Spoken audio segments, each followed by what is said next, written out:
Welcome back to Society Case Files. My name is Robert, and today I'm going to be talking about Dying Light: The Beast. If you like this kind of content and you want to see more, please subscribe to the channel and hit the notification bell. Otherwise, I'm going to dive right in.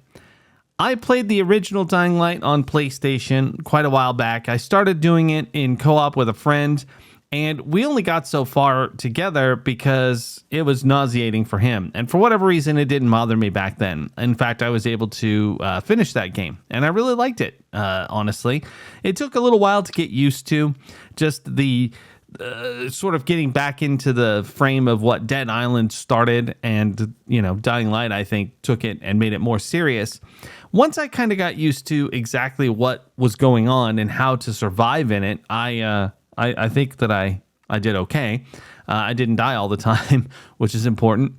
I did try Dying Light 2, and I gotta be honest, there was something about it that I didn't like, and I couldn't put my finger on it then, but I did refund that one, and I honestly wasn't going to try Dying Light: The Beast until I did another video, and somebody commented and said that it was awesome.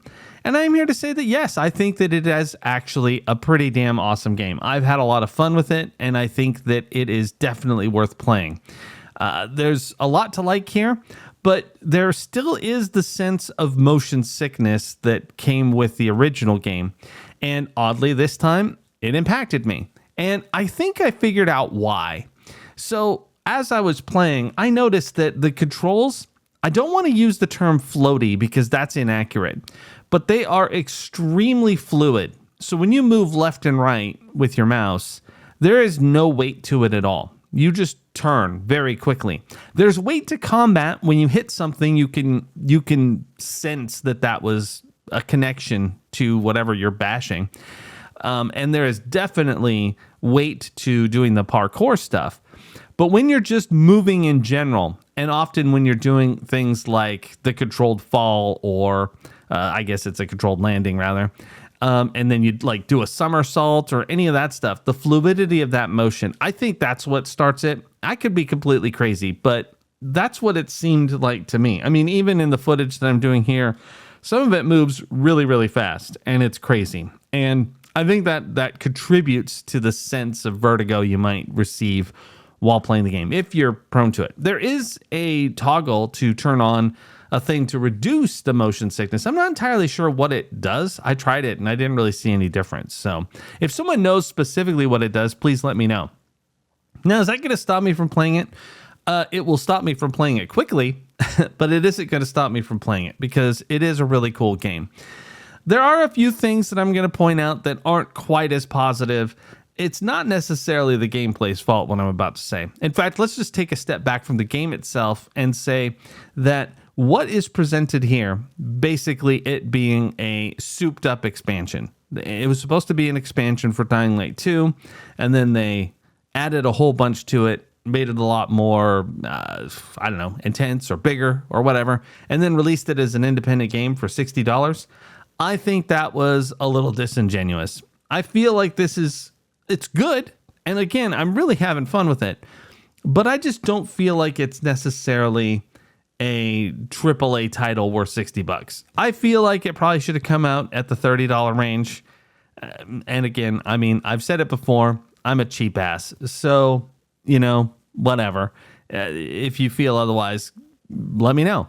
But, I mean, I am willing to admit that this may just be my perspective, that it's AA. I mean, maybe this is a better version of a AAA game than we've actually received in a while. But I would lump it in with things like Stalker and Atom Fall as far as the quality is concerned. I mean, those look and play well. I don't know. In fact, you know what? Maybe even calling a game AAA is an insult, considering how often they're just homogenized and pretty much exactly the same. I don't know. That's, I guess, up for debate. There are a lot of things to like here. I think that the beast mode thing is actually a lot of fun. It's a little ridiculous. I mean, it turns you into a literal killing machine where you can just run around and rip pieces off zombies. You do some really, really foul things that I'm not even going to show on camera because they're so insane. Things like you could put your arm through someone or tear their head off. Eventually, you have the ability to control it. Early on in the game, it just happens when a meter reaches the top, and then you go crazy and start. You hopefully you're around something to utilize the power, because otherwise it's just wasted. But it really does help against the bosses and stuff, where you basically just start doing some pretty significant damage, and you can actually whittle them down, because the bosses, which we'll get to in a moment, are kind of spongy for damage.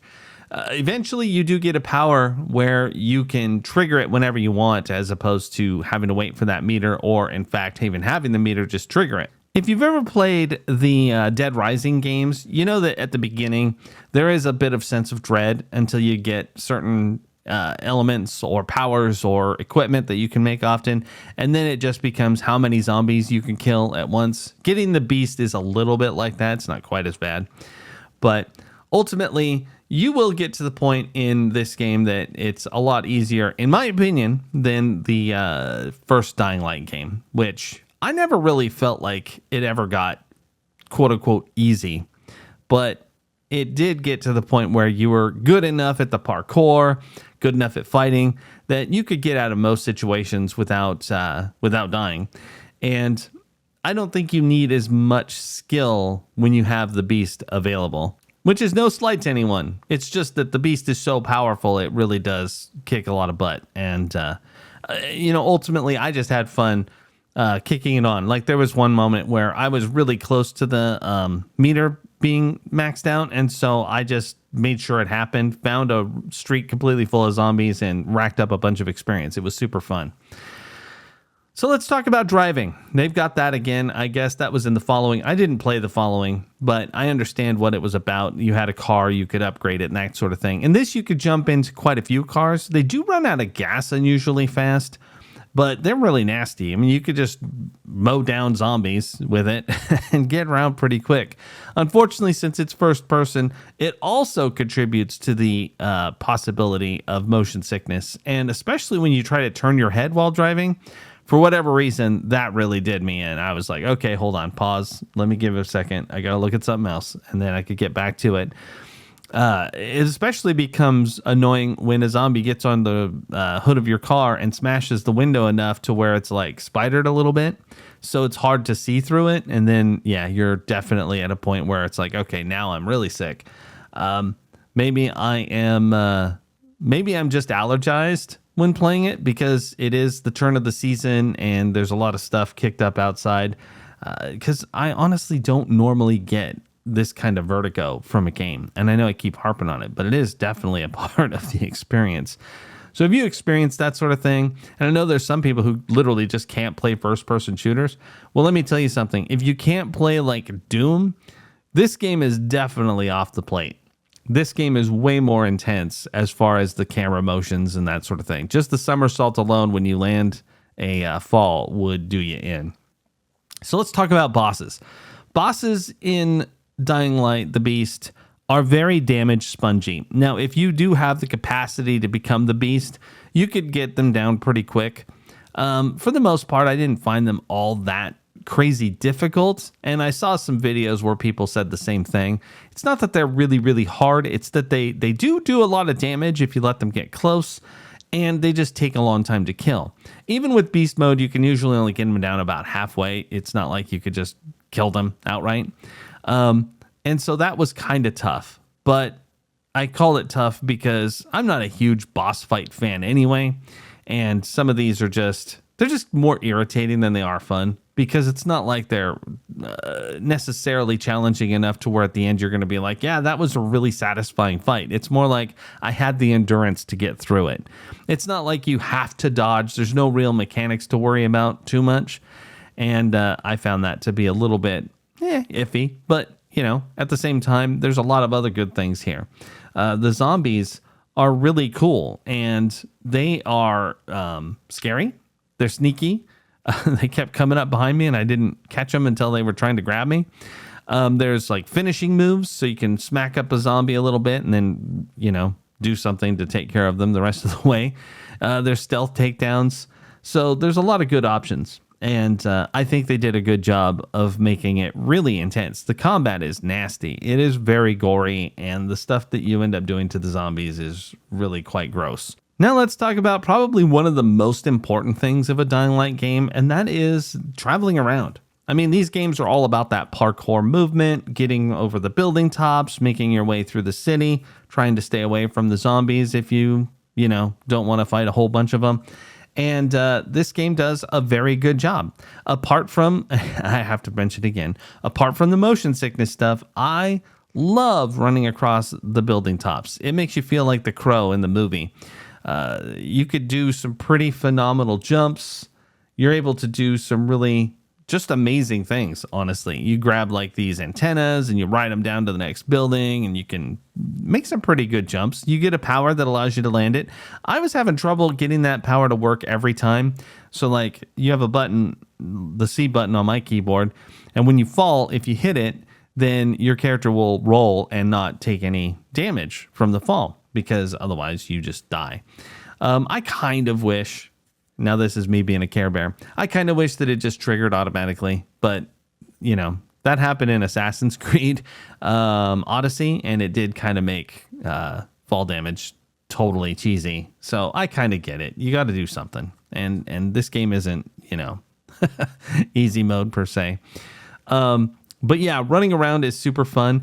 Some of the climbing can get a little bit weird. Like when you're trying to scale a wall, it's a little bit difficult to necessarily see where to go next. And sometimes when you make a jump, you'll just miss it. And there's not really a rhyme or reason that I could find for it.